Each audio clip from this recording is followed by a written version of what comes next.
You find yourself in this strange place. It is the same forward and back.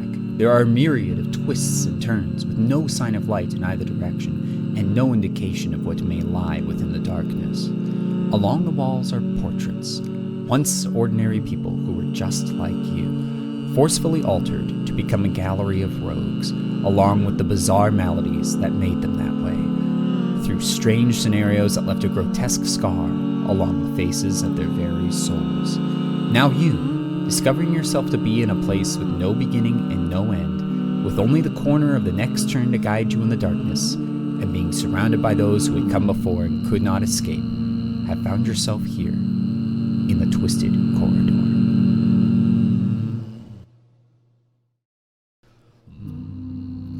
You may have heard that breaking a mirror is 7 years bad luck.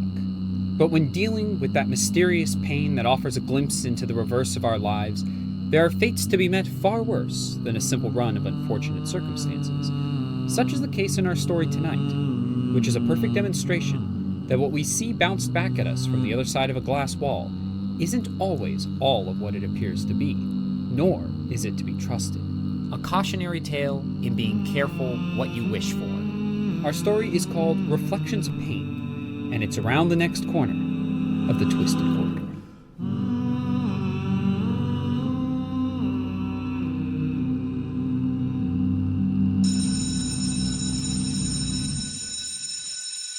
The sharp tone of the bell on the wall echoed off the four corners of the classroom. The group of students currently occupying the cramped space began to rise from their desks and pack away their pencils and papers as the professor at the front of the room desperately squeezed in as many reminders as he could. Don't forget to complete the online quiz regarding Alexander the Great's effect on the spread of Hellenism, and please begin work on your paper for the midterm exam, Dr. Franklin Derbyshire shouted in an attempt to be made out above the din. After a brief pause in his verbal list of to-dos, Dr. Derbyshire suddenly recalled another item and quickly yelled, "And please talk to your parents and ask them to sign the waivers for our field trip to the History Museum on Friday. I need those by tomorrow." But even as he added this final remark, there were only a few of his pupils left in the room, and that was only because the doorway stood too narrow to allow the entire group passage at once, as they proved at the end of every class period. Franklin sighed, wondering if any one of the 21 teenagers that he lectured to 5 days out of the week had any interest in the subjects that he was discussing whatsoever.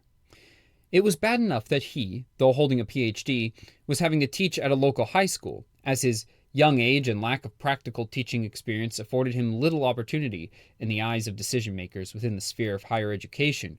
But then, to be relegated by the high school at which he found himself working to lecture the final class period of the day, when students were typically the least interested in the material being presented to them, it was not his ideal career choice. Still, he was determined to work his way up through the ranks, if he had to. He often reminded himself that he was not simply any lecturer. He was Dr. Franklin G. Derbyshire, and he was bound to do great things. These were words his parents had encouraged him with growing up, whenever he had found a difficult task to be more easily left behind and forgotten. He had always taken those inspirational exhortations to heart when that set before him became challenging, which he had always partially credited with his successful collegiate studies. Now, at 28 years old, simply using his name as evidence of his higher calling seemed a childish effort, but irrational as it may have seemed, it still brought him some reassurance. "Hey, Frank." Interrupted from his musings, Frank turned to see one of his middle-aged co-workers, the science teacher, poking his head into the classroom. Hey, Rob," Frank attempted half-heartedly, trying his best to be friendly. "Hey, me and Chuck were thinking about grabbing some dinner over at Lacey's Diner. Maybe a couple drinks, too. Maybe you want to come along?" Frank busied himself with packing away his books and papers into the calico bag he always carried with him when he arrived and left the campus. He again feigned a friendlier tone. I appreciate it, Rob, but no thanks. I've got a few late papers and quizzes to grade. You know how it is." Rob sighed and ventured further into the now empty room, his voice slightly echoing off the decorated walls. "Look, man," Rob began, hesitant as to whether to pursue the topic he was about to bring up. "Me and the boys, we're worried about you. You used to come out with us all the time. I know you were never a party animal, but you won't even join us for a crappy burger and a glass of cheap wine. You barely even talk to us anymore." Frank, now having everything tucked neatly in his bag, slung it over his shoulder and began to walk towards the door of the classroom, trying to get away. "You know why I can't," he offered Rob, shortly before vacating the dreary classroom. He was only attempting to escape the awkward and unpleasant conversation, but Rob followed him down the hallway, continuing to make his case. "Hey, listen, I know it's been hard. I get it. Nobody should have had to go through that. But it's been 3 months now, and we're just getting a little concerned about your well-being. You've been alone, not talking to anybody, this whole time." "I talked to the students," Frank argued lamely as he pushed open the exit door and began to cross the parking lot. Rob stayed with him. "Now, come on, man. You know that's not the same. You need conversation. You need two-way communication. You need to hear about what other people are doing out in the world. We all need that. Otherwise, you'll just become wrapped up in your own thoughts till it drives you crazy." The two having finally reached his car, Frank turned to face Rob, holding back his irritation. I appreciate your efforts, Rob. I do believe that you have my best interests at heart, but I just can't do it. Not tonight." "Then when? Just come for an hour, a half hour. You'll feel better. I know you will. Nobody will bring up anything about it. We'll just goof around for a bit and have fun. It'll be just like old times." "It will never be like old times," Frank snapped at Rob, even as he was beginning to unlock his car and get in. "You're wrong. You don't know what it's like at all. There's no going back from it. There are no old times to be had, and I can't go gallivanting around town when that will never change. Now, if you'll excuse me, I have work waiting at home that I must attend to." And with that, Frank slammed shut his car door, started his engine, and drove off, leaving a saddened Rob standing in the empty parking space, his reflection growing more distant in the rearview mirror as Frank began his drive home. After a pitifully made meal and a quick rinsing of the dishes, Frank climbed the stairs to his study, and, upon arrival, began to unpack his trusty bag and lay out his various stacks of papers on his desk. He hadn't been lying to Rob. He really did have a few late assignments to grade, but only a few. After just a few minutes looking over the 2 one-page papers and 3 short quizzes that needed his attention, he found himself finished with his work with most of the night left. At first he found it strange that he wouldn't have more to prepare for the coming days, only to recall the field trip at the end of the week, which required no teaching preparation on his part. With a deep sigh, Frank leaned back in his chair, wondering what there was to do for the rest of the evening. Perhaps he should have gone out with Rob and Chuck after all. Remembering his conversation with Rob earlier that day singed Frank with a pang of guilt over the way he had lost his temper. He made a mental note to apologize to Rob the next day when he saw him at school. After all, it wasn't Rob's fault that Frank had lost his wife just 3 months ago. How was he to know the feeling of meeting the girl of his dreams in high school, dating all throughout college, and spending 2 years in the happiest marriage imaginable? Frank thought back to the self-encouragements he'd reminded himself of just a few hours ago. Those words, saying his name with pride, thinking of the wonderful dreams he'd like to fulfill, and believing that he would someday. Those were the words that kept him going, not only for himself, but for his wife and future family.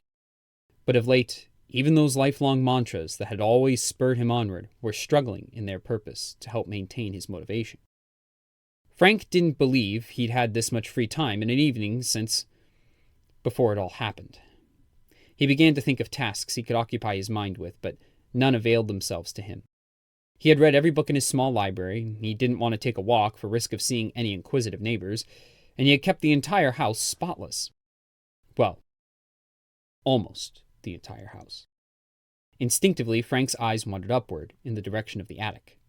After he and Jenny had married and moved into this house, Jenny had taken to the quaint, roomy attic, especially drawn to the old-fashioned round window covering one wall, with a lovely view of a tree in the backyard, with foliage that changed their colors with each passing season. One of their first decorating projects after they moved in was to make the attic into a tea room, where Jenny had spent most mornings watching the sun rise, and where she often entertained guests. How fitting, then, that her favorite place on earth was where she was to meet her ultimate demise. How could she know that Frank had been cleaning many dishes in hot, bleach-filled water, and that while cleaning the tea kettle, he had set it on the counter to answer a knock at the door? When she had come in to make tea and seeing it filled with hot water and right next to the stove, Jenny had naturally thought it a simple gift from her loving husband, and taking the tea upstairs, she determined to show her gratitude later. Frank had found her there later that night, already past the point of no return, slouched in her chair at her tea table, right between her prized landscape that she herself had painted and the long antique mirror that she loved so much.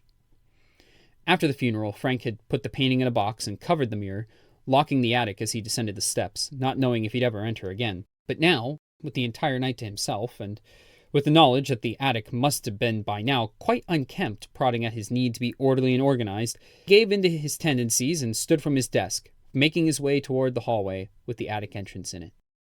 Staring at the door on the ceiling, Frank stood, unsure of how he'd managed to lock it 3 months ago, when he clearly was slightly below the height needed to reach said door. After a few unsuccessful attempts to reach the lock, he finally retrieved a footstool and managed the task. He then pulled the door open, the steps collapsing outward and creating the stairway that used to fill him with anticipation at seeing the one he loved. He warily began the climb.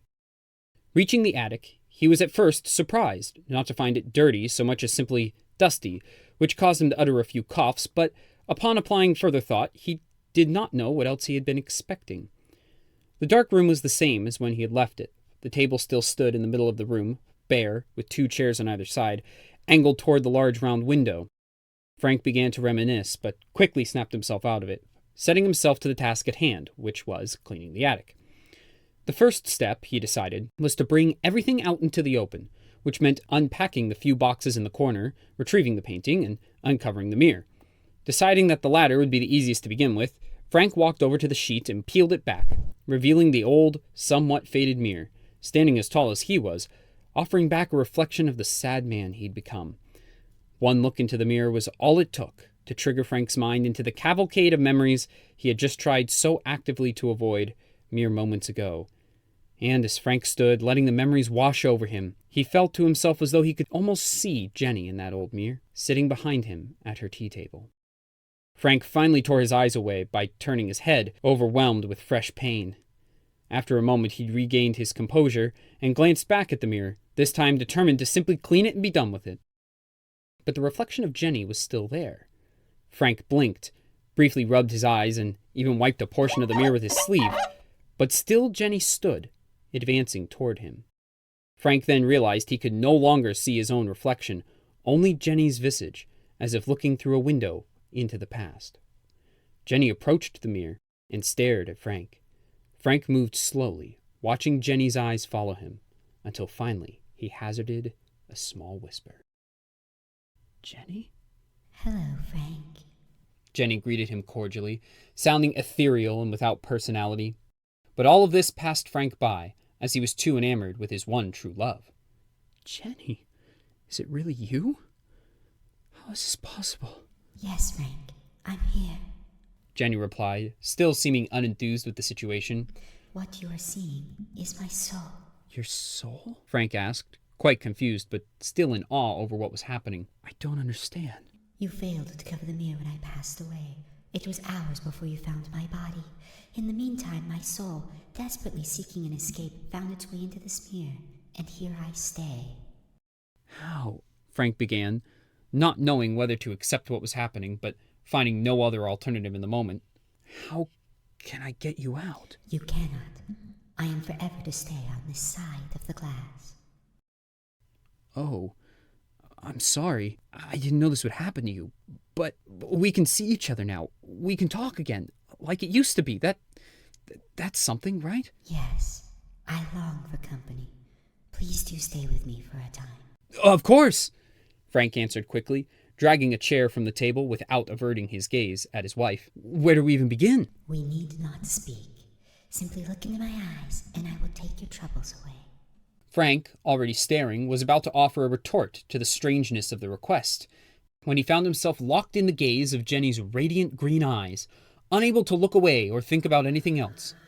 He felt the darkness, the inky blackness that had seemed to all but consume him, start to ebb away, replaced with a feeling of relief, like that which he had not felt before in his entire life.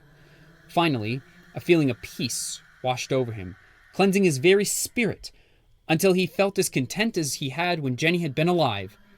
Awash with these feelings, the gaze was broken, and Frank snapped back to reality, recognizing where he was and what he was doing once again. Jenny, Frank exclaimed in amazement.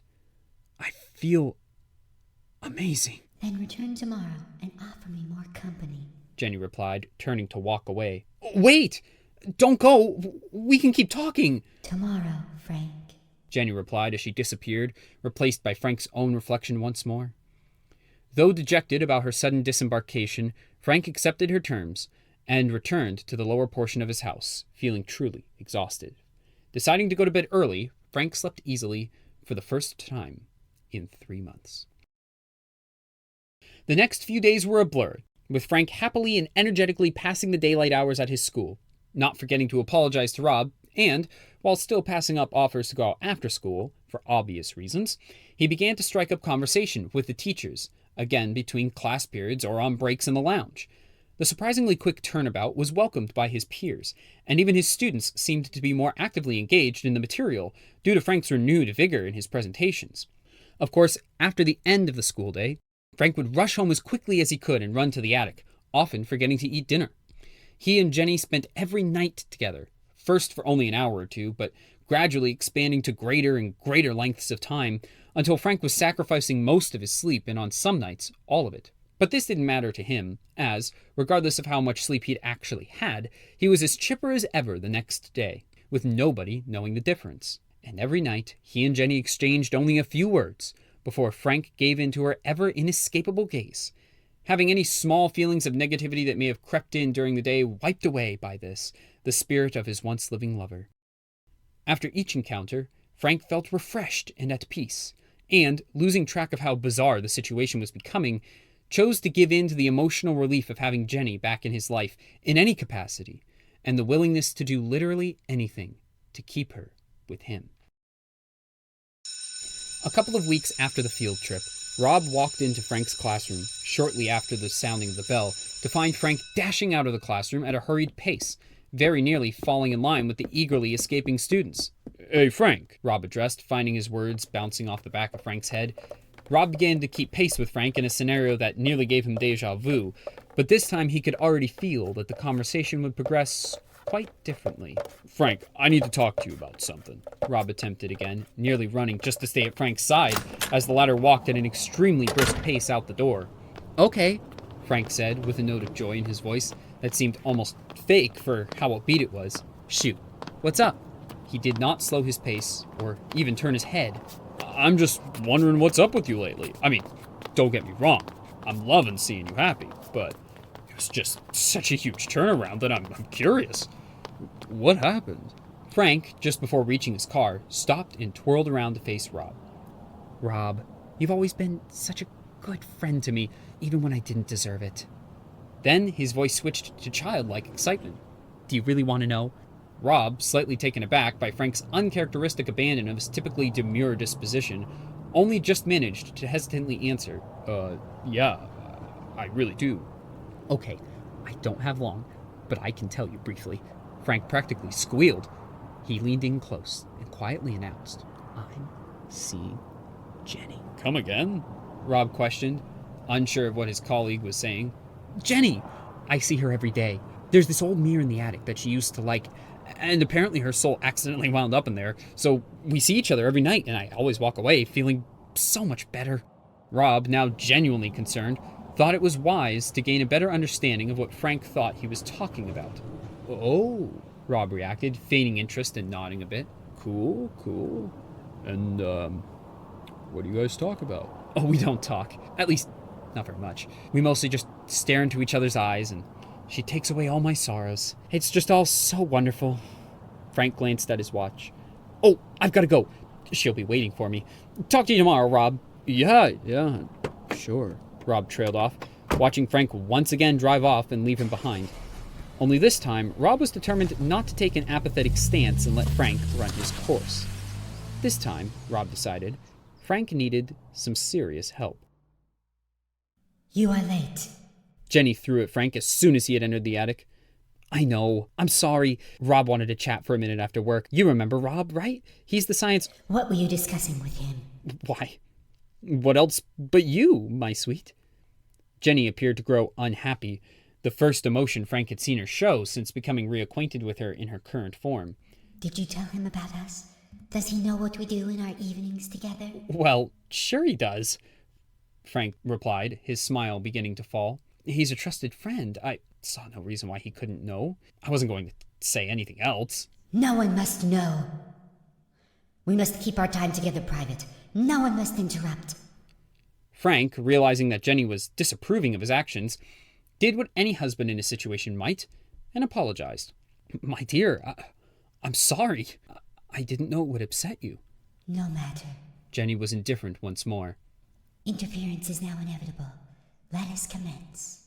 Frank was about to ask what she meant by her remark on interference, even as he pulled up his chair, when his phone, which he had placed on the table, began to buzz with incoming text messages.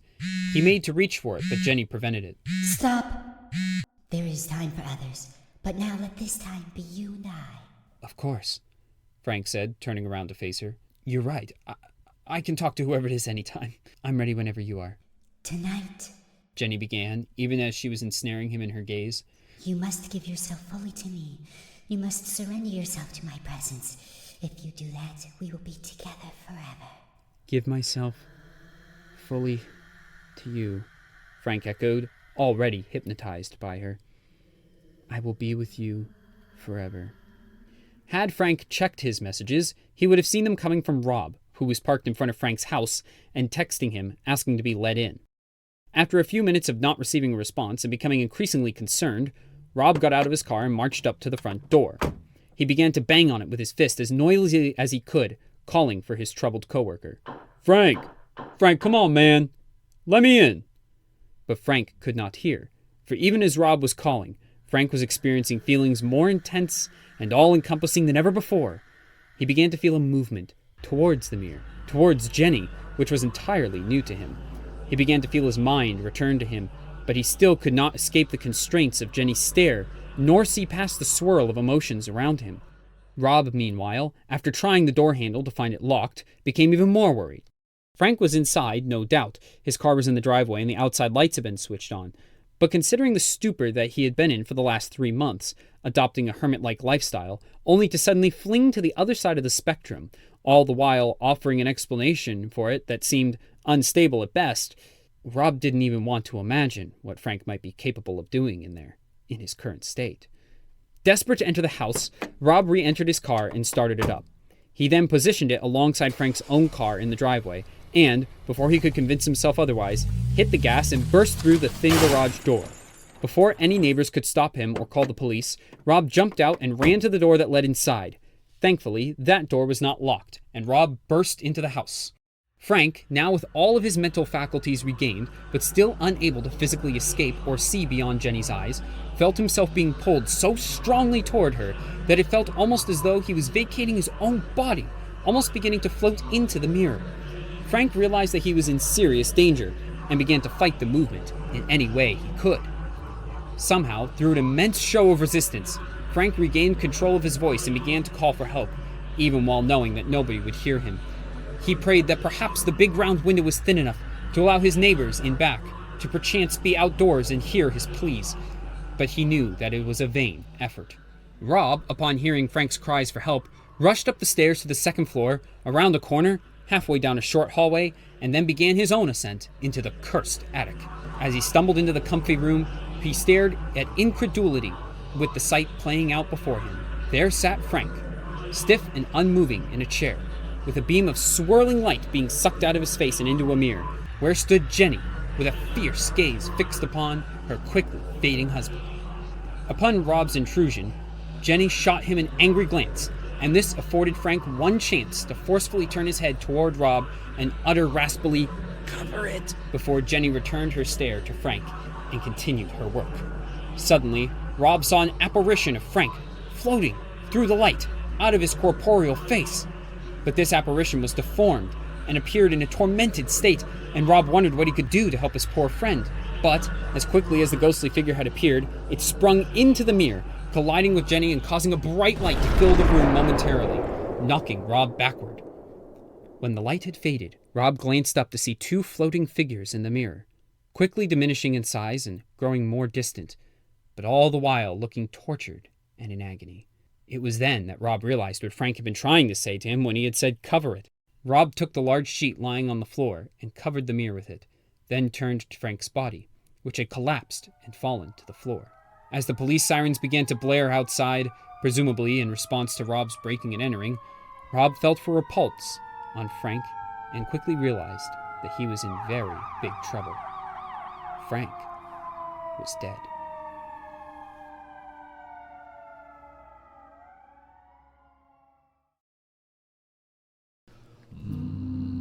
The Twisted Corridor, created by Michael Lanier. This episode, Reflections of Pain, was written by Michael Lanier. All characters, including Jenny, were played by Michael Lanier. The sound design and editing was done by Michael Lanier. All music was written and performed by Michael Lanier. And all sound effects come courtesy of freesound.org. This is Michael Lanier, inviting you again to embark on the wonders and terrors that lie around the next corner of the Twisted Corridor.